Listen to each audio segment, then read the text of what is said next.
Aujourd'hui, je vais te montrer comment gagner de l'argent en trading grâce au conflit entre l'Iran et les États-Unis. Parce que lorsqu'un pays comme l'Iran rentre en tension avec l'une des plus grandes puissances mondiales, les marchés réagissent immédiatement. Le pétrole s'envole, les valeurs refuges ne font qu'augmenter et la volatilité aussi.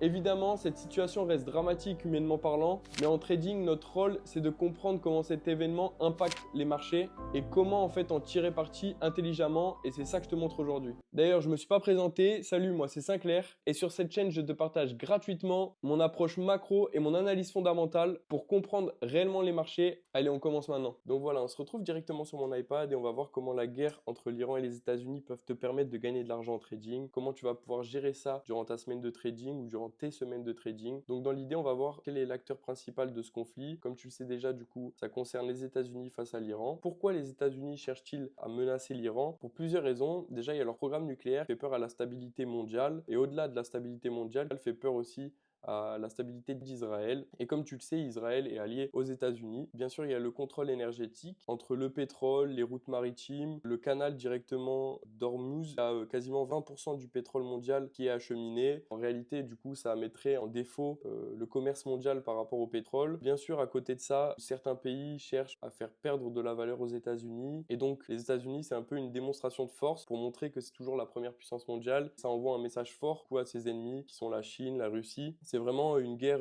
pour l'instant commerciale qui a pour but de faire du bruit pour montrer que les États-Unis restent très forts. Donc, dans un premier temps, nous, ce qu'on cherche à faire dans notre trading, du coup, c'est à savoir quel est le driver. D'ailleurs, n'hésite pas à aller voir ma dernière vidéo qui parle du driver dominant. Et d'ailleurs, je te parlais directement déjà de ce sentiment du risque qu'il y avait sur les marchés, dû au conflit qui se passe en ce moment même. Et donc, n'hésite pas à aller la voir, elle est très intéressante. Je te parle en détail de comment déterminer ce driver dominant. Et c'est très, très intéressant. Donc, comme tu le sais, du coup, on est clairement drivé par un sentiment du risque qui est fort sur les marchés. Le marché est clairement obsédé par ça, il a peur. Pendant le conflit, qu'est-ce qui se passe? Il y a vraiment une peur qui se crée sur les marchés et donc on va vraiment favoriser les valeurs refuges. Et donc voilà, donc dans cette première phase où le sentiment du risque est élevé, je vais du coup favoriser des achats sur le gold, sur l'USD, sur le CHF. Le yen japonais, je vais le laisser de côté par rapport à sa conjoncture actuelle. Et au niveau du pétrole, on en reviendra juste après parce qu'il y a des points très importants à prendre en compte avant de l'acheter. Et pareil, voilà, vendre du coup de l'AUD, de l'NZD, du GBP et pourquoi pas du S&P 500 vu que je sais que le marché action réagit beaucoup au sentiment du risque. Et donc, dans un premier temps, du coup, je favoriserai toutes ces pertes de devises. Moi, c'est vraiment tous ces actifs que je prioriserai. Donc là, tu peux voir ce que j'achète du coup et ce que je vends. Le point très très important, maintenant on y vient,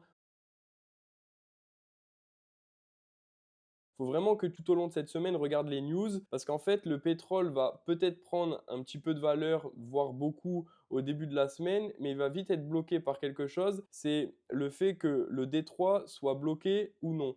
Dans l'idée, il faut vraiment que tu comprennes que ce détroit, il y a un énorme flux de transport pétrolier. Et donc, dans l'idée, c'est 20% du pétrole mondial qui est acheminé par ce détroit. Et s'il finit un jour par être bloqué dû à la guerre, ça risque vraiment de faire exploser la demande du pétrole. Et c'est là où réellement, moi, personnellement, dans mon plan d'action, j'achèterai du pétrole parce que là, dans cette situation, je sais qu'il y aurait vraiment une opportunité d'achat très intéressante sur le pétrole à long terme par rapport à ce blocage sur le détroit d'Ormuz. Après, pour être très honnête avec toi et pour te donner mon avis, je pense que cette situation avec les États-Unis peut vite se calmer pour plusieurs raisons.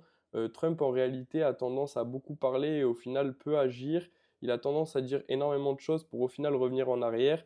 Et donc, dans l'idée, lui, ce qu'il veut, c'est vraiment créer sa force, comme je te l'ai déjà expliqué. Et donc, s'il n'y a pas d'escalade réelle et que entre guillemets, il n'y a que des projections de missiles, même si ça reste énorme. Attention, là, on parle vraiment au niveau de la géopolitique et du trading, et qu'il n'y a que des missiles ciblés et que le détroit reste ouvert, les marchés vont commencer à s'essouffler et le risque va commencer à petit s'éteindre parce qu'il aura été complètement pricé. Donc, dans l'idée, pour moi, c'est là où on arrive après le conflit et donc sur la deuxième phase de mon plan de trading, c'est vraiment l'idée de qu'est-ce qu'on achète après. Parce que dans l'idée, si on voit que dans les news, le détroit reste ouvert, qu'il n'y a pas d'escalade et qu'au final, cette situation va plus ou moins se calmer et que Trump a pu bien montrer de quoi il était capable, moi, le premier truc que je vais faire, c'est du coup regarder le VIX. Pourquoi? Parce qu'en fait, le VIX, c'est ce qui va te permettre de voir le sentiment du risque sur les marchés et la peur. En fait, c'est l'indice de peur, tout simplement, le VIX. Et donc, en gros, ce qu'il faut que tu saches, c'est que le VIX, quand il est au-dessus de 15, on va dire que le marché a une certaine peur et il y a beaucoup d'incertitudes. En dessous, on peut commencer à voir que les marchés se calment. À l'heure d'aujourd'hui, pour être très honnête, avec toutes les tensions géopolitiques qu'il y a, qu'il est rarement en dessous de 15, mais tu vas voir qu'avec le pic qu'il va y avoir durant ce week-end et pendant toute la semaine, tu vas bien voir quand l'indice de peur va redescendre. Et c'est là où la deuxième phase de mon plan intervient, où tu vas pouvoir du coup racheter de l'AUD, de l'NZD, du GBP et du coup vendre potentiellement du pétrole, du yen japonais. Moi, de mon côté, le gold, je ne vais pas le vendre, ni le franc suisse, pour des raisons encore tout autres que je pourrais encore une fois te parler. Mais donc dans l'idée, le gold, il y a encore beaucoup trop de fondamentales derrière qui pourraient le permettre, même s'il va y avoir obligatoirement une correction dessus, de continuer au final sur le long terme sa progression vers à la hausse. Donc dans l'idée, moi mon plan, ce serait vraiment ça. Ça se déroule du coup en deux parties, c'est-à-dire que quand le risque est élevé, du coup je vais favoriser, comme tu sais, les valeurs refuges. Et une fois que le risque va reprendre sur les marchés, du coup investir sur des assets plus ou moins risqués. Donc voilà, je voulais te montrer le VIX, l'indice de volatilité du S&P. C'est vraiment pour voir, entre guillemets, quantifier la peur sur le marché. Dans l'idée, pour te montrer et te faire un petit rappel de ce que je t'ai dit tout à l'heure, quand on arrive à des niveaux à peu près entre 15 en moyenne, ça veut dire que le risque est accepté sur les marchés. On va dire qu'on va avoir tendance à investir sur des assets plus ou moins risqués, etc. Mais comme tu peux du coup bien le voir, depuis le début de l'année, on est vraiment sur une situation où les conflits géopolitiques sont bien présents et ça fait longtemps qu'on n'est pas redescendu à ces niveaux 15. Donc, pour te donner une ordre d'idée et pour que tu ne sois pas perdu dans tes idées, dans l'idée là, en fait, on s'est arrêté du coup vendredi avant que ça spike, avant que la guerre, on va dire, commence. Et donc, dans l'idée, ça risque du coup d'aller sur des niveaux comme ça, voire plus. Et donc, pour te donner un ordre d'idée, pour savoir quand est-ce que tu pourras réinvestir du coup sur des assets plus risqués, tu pourras le voir entre guillemets quand ils vont revenir à la normale de ce qu'il y avait avant la guerre. Il y a aussi autre chose que tu peux voir directement en allant dans le S&P. Le S&P, lui, te donne vraiment aussi cette idée de peur sur les marchés. Donc en fait, là, on va le voir aussi pareillement, sûrement chuter, pardon, on voit pas bien, euh, sûrement chuter dans toute la semaine.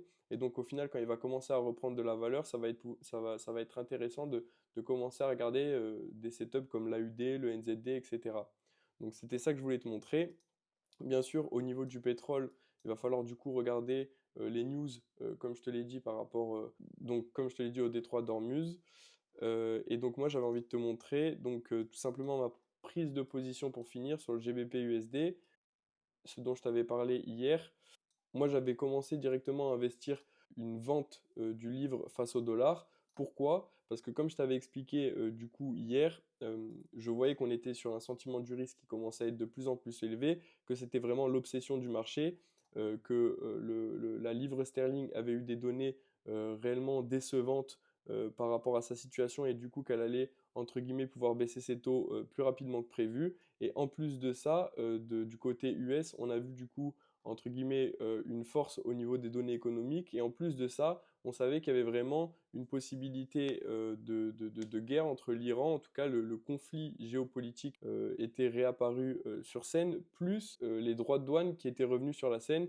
Et donc au final, je savais que ça allait désavantager pas mal de pays, surtout les pays proches de l'Union européenne comme la livre sterling, etc. Donc il y avait vraiment toutes les situations pour que je puisse prendre du coup ce trade que j'ai effectué. Et donc là, tu te doutes bien que du coup lundi à l'ouverture des marchés, ça va sûrement continuer de bien descendre. Et donc j'avais entre guillemets anticipé une de ces possibilités-là. Et c'est pour ça que l'analyse fondamentale est extrêmement importante dans ton trading. Parce que là, tu vois bien que du coup, sans ça, je n'aurais même pas fait un tiers de cette, parce que tu te doutes bien que sans ça, tu aurais pu jamais, entre guillemets, prévoir ce genre d'éventualité, parce que techniquement, c'est invisible, alors que moi, au final, vendredi, là, ça va aller complètement dans mon sens, et donc ça va être vraiment bon pour mon trading. Enfin bref, j'espère que cette vidéo t'a plu. Moi, je vais continuer à poster régulièrement des vidéos sur l'analyse fondamentale, donc n'hésite pas à t'abonner, et on se revoit prochainement. Bisous.